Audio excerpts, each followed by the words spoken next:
I had some pretty rough moments then. You know, when we lost Brady, I had some pretty rough moments then too. But it wasn't because we lost Brady.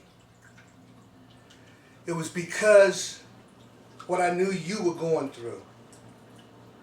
And so I knew that I could only give you so much because down here you had a wonderful support team. And the best you had was your sister, even though you couldn't be close to your sister, or even though your sister, she... Not at all. Well... Not at all. Let me tell you the truth. Okay. Because this is important. Well, I remember that day out there on that pier when we... Okay. People, that's a facade. The support that you get are the prayers. It's the people that go on autopilot to keep your environment running for you. But grieving people that share the same grief, they can't support you. My sister couldn't support me. Why? Because she auntie mommy and her heart is broken. She don't have no help for me. She don't have no words for me. That's true. She said words. Her intentions were good, but no person brought me comfort. Because they were all, every single person who I love, my immediate family, they were all living the same fucking nightmare. They were just living it from a different perspective. Yeah. And at one point I was like, I'm out here by myself. Yeah. How can she help me when she's trying to breathe too? So everybody just kind of went to their own little corners and just is trying to figure it out. And I don't think people really, they think, oh, we have this family. That's not real.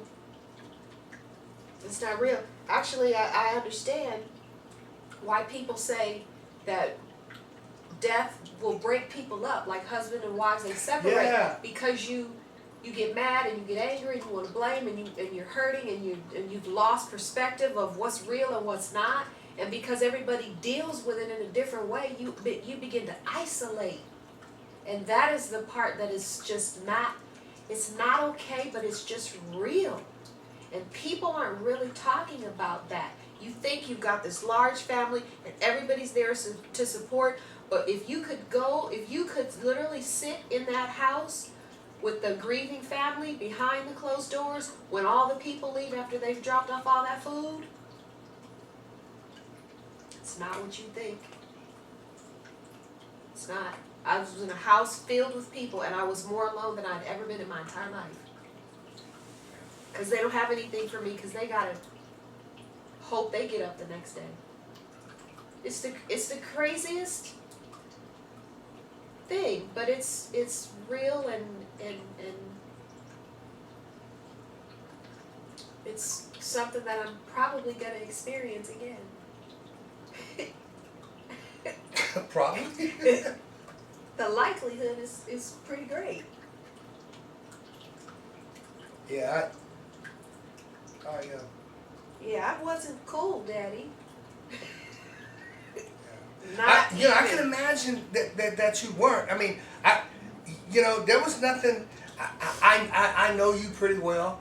I don't know you as well as your husband Greg or your sister, okay? But I do know you pretty well, and I know that at a time like that, there ain't nothing I can tell you.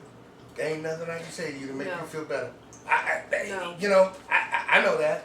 You know what I mean? I mean, let me put myself in your shoes and lose one of you guys. Okay? Oh, you gonna go crazy and tear up everything in the room. You know what? Stay the fuck away from me.